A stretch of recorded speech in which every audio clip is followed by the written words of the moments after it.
Hi everyone, welcome back to my channel. If you are new here, thank you so much for tuning in. I'm Intentional Favor and I'm a newly qualified social worker in United Kingdom and recently completed my master's in social work at the University of Chester. And on this channel, I share my life experiences on issues pertaining to faith, lifestyle, studying abroad, social work, and I also do a little bit of vlogging. So please, if you want to join this family, you are more than welcome to do so. Just hit the red subscribe button below. Also hit the notification bell so that I get notified each time I upload new videos. And to you, my amazing returning subscribers, thank you guys so much for coming back always.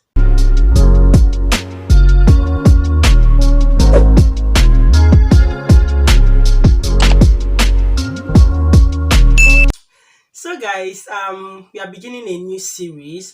I did a poll last week asking people their opinion because I have so many series I want to run, and of course the one that emerged as the winner is actually staying back after studies. Yeah, so I'm glad to announce to you guys that I'm beginning that series in this particular video.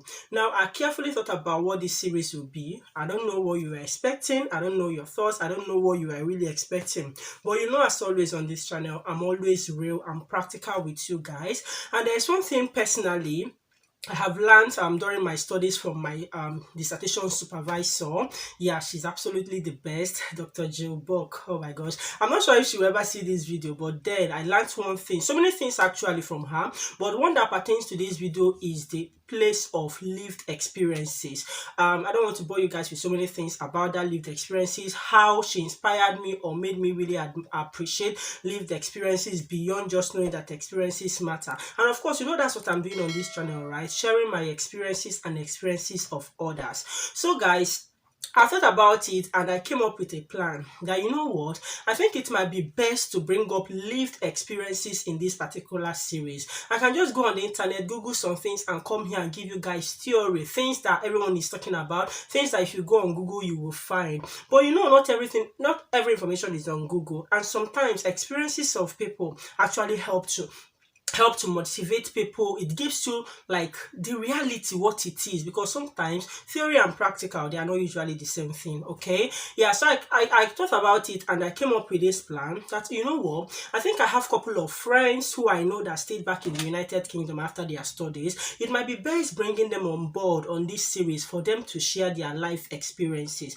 So that's the plan, all right? But then some challenges here and there. I have some challenges. The first one being that so many of them live apart. I mean, where they live is more like 7-8 hours on the train, or less, well, 5, 6, 7, 8 hours on the train from my place to there. Well, I don't mind doing that for you guys, but then everyone is busy. I'm equally very busy, and you know, yeah, so that's one of the challenge. Second challenge is that some people are camera shy. Yes, I've contacted few of them. Some of them are not, some are like, yeah, they're actually camera shy. And of course, you know, the issue of privacy.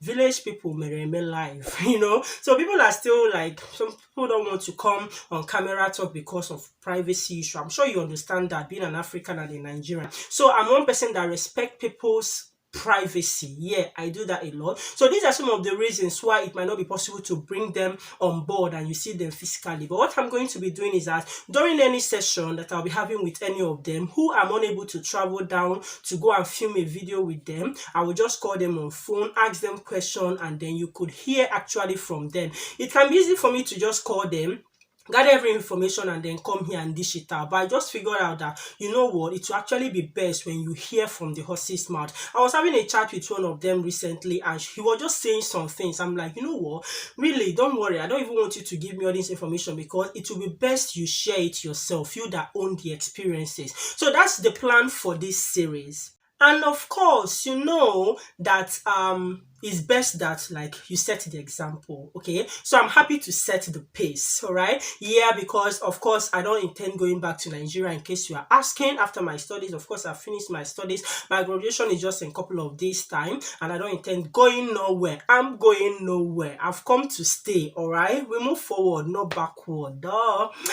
So guys, I've just decided this is actually what you'll be seeing on this particular video is not just me talking. This is more like an intro. Yeah, unusual intro anyways, because I just want to talk you people like through how you can go about it. Okay, my course is social work. Other people they are in other disciplines, of course, and they will share their own experiences. So what I'll be doing in this particular video is that I have clips of my job search or what I did for me to like efforts I've been making. I'm still making that effort because at the time I'm filming this video, guys, believe me, I've not gotten sponsorship. All right, I've not gotten sponsorship. You know, I'm always real with you guys, but then it's a journey. Let's keep progressing.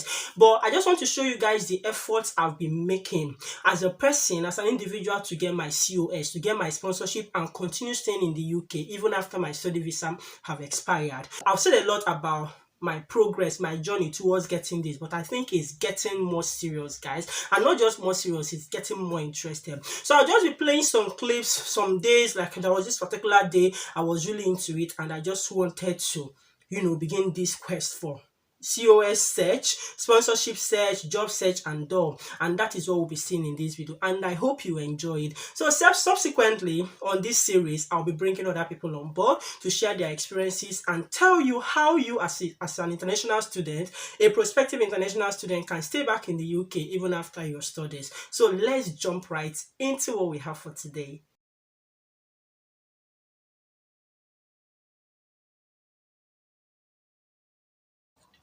Hi guys. From my experience so far of looking for social work jobs, I've learned some lessons, and that's why I'm doing what I'm doing right now. So it happened that when I finished my placement, as you may have heard, when I'm filming this video, I've not filmed any video to give you guys an update, but I'm still planning to do so. So I want to assume that by the time you'll be seeing this video, I might have released a video giving you guys an update about my job search.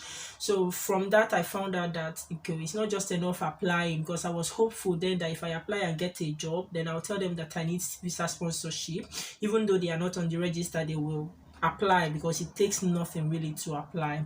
But it happened that maybe I was talking as an Igbo girl, business oriented, and here they are not like that. So many Haitians, sorry for another day. So as if that wasn't enough, so I now learned a lesson. I said, okay, no worries, I think I'll just be applying to local authorities that have sponsorship. So when I see an advert, I go and check on the register to find out if this particular local authority, if they are on the register. So I started that process and I found out that some are, and I applied.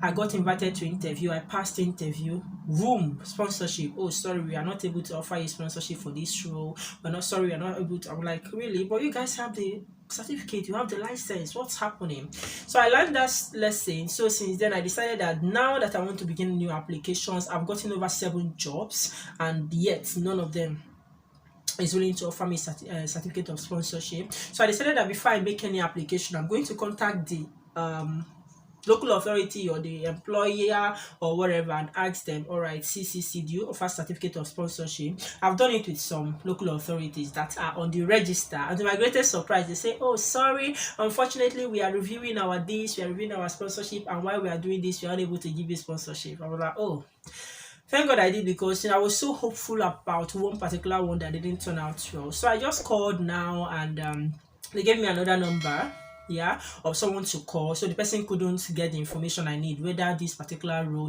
whether they can offer sponsorship. Mind you, this local authority, they are on the register that they have the license to offer sponsorship. But you see, so I want to call that second number again. Some of them on the job advert, they will leave phone numbers who you can contact if you have questions. Others, you just leave an email. So I've sent an email right now to a particular local authority, still waiting for their response. I've sent to one last week and that one replied. Unfortunately, at this time, we are unable to, they are on the register, but they say they are reviewing. All right, I called one also. They told me that there is a role they can offer sponsorship. I'm still hoping to apply for that one. So I'm going to call this number that this person gave me for this local authority and to find out if the person knows. Can you see? It's amazing how Haitians don't know about sponsorship. So I have my earbud plugged in, but you can hear me, but you won't hear them. But let's just see how the conversation plays out. Hi, Kathy. My name is Mesoma, and I'm a newly qualified social worker in England. And I was hoping to apply for a particular post which I saw on the council job site. And I've called the number on the advert, and the person directed me to you because she couldn't resolve my query.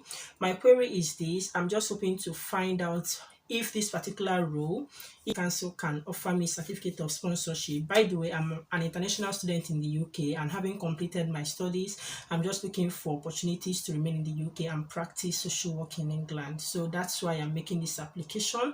From my research, City Council is on the register of licensed sponsors, but from experience, I just want to find out if this particular role and if they'll be willing to give me certificate of sponsorship. You can call me back. My phone number is. Thank you. Hope to hear from you soon. So it entered voicemail, guys, and then I have to leave a voice message. Hopefully, she gets back to me. Yeah. You know what? This rule of authority is very interesting. You know what I mean by being interesting? Their pay. Their pay is very interesting.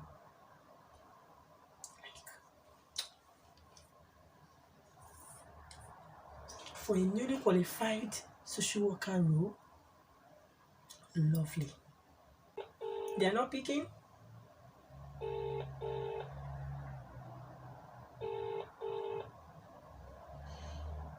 So depending on how it goes, if they don't answer the call, I'll send an email. Recruitment at. I already have an email. Just copy and paste. Change the name of the local authority. That's all I do. Being smart in it, giving you some vital tips. While we wait for them, let me send an email to them. They didn't answer, you see? So what I'm going to do now is send them an email to the email address provided. Send. It's as simple as that. So that means I've sent 2 emails today. So I'm going to continue making my research, find out local authorities that have positions for newly qualified, check if they are on the register, and then contact them to say, are you ready to give me certificate of sponsorship? Because I've been disappointed enough to keep getting such heartbreaks. So guys, let's see how all this plays out. Let's see how all these play out. Concord. We would not look to be sponsoring somebody who's applying for posts. So, we are a licensed sponsorship holder. Yeah. And for shortage occupation posts. Yeah. The social worker falls under that within children. Yeah. We would sponsor you if you're successful in your application. Oh, that's what I just wanted to know, because from my experience, I've applied to some local authorities that have the license, but for some reasons they say they are reviewing their sponsorship, and while they are doing that, they are unable to offer me sponsorship, even though I was successful at the post. So I just thought, like, probably before applying, to make sure that if I'm successful, I'll be given certificate of sponsorship before I place my application. That's why I'm calling. Yeah. To be honest with you as well, most of our recruiting managers in the social work service have obviously dealt with applications from outside of the EU, where have to approach us for the certificate of sponsorship. Yeah. Okay.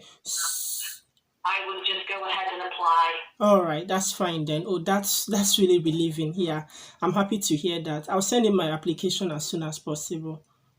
Okay. All right. Brilliant. All right. Thank you very much. All right then. Cheers. Yeah. Thank you. Yeah. Bye. Bye. So, guys, I don't know. I wasn't even ready to make this call. As a matter of fact, I just randomly said, I've not heard from all these people. Let me call this woman. I called her yesterday. If you remember the one that wasn't picking, that I sent a voice note. So she's the one I called back, and you can hear that they are licensed sponsors, and I can put in application because they've done something like that in time past. But then say it has to be children. Of course, it's children I'm applying for. So this is relieving. So definitely today, between now and tomorrow, I'll send an application to this local authority, and hopefully I get accepted. Yeah, because I'm tired of trying and getting it. Oh God. Whatever, guys. So you saw that. So I'm still waiting to hear from others that I sent email to, I think I'll have to try their number again to see how it goes. I'm excited. So this is the second local authority that have assured me that if I'm successful, that they can offer me certificate of sponsorship. Yay! I'm so excited. So let's continue in this journey. Hi, morning. My name is Mesoma, and I'm just calling to make inquiries about newly qualified social work role. Yeah, the newly qualified social worker job role that I saw the advert. Yeah, I just want to make a quick inquiries. Is that okay?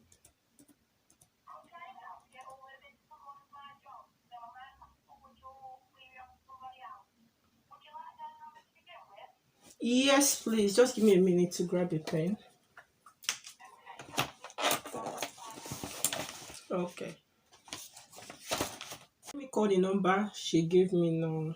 Um, Is not available. Record your message at the tone.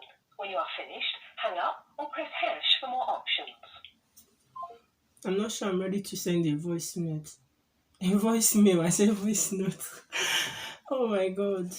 So, guys, this is actually the email from one of the local authorities I sent an email to, and they said they will be sponsoring me. Yeah. So, I want to believe that you have learned a tip or more from this video. And like I said earlier, I'll be bringing other people on board subsequently to share their own experiences. Please don't forget to give this video a thumbs up, subscribe if you have not, leave comment in the comment section, and I'll be seeing you guys in my next one. Until then, guys, stay blessed, remain intentional, and take good care of yourselves. Bye.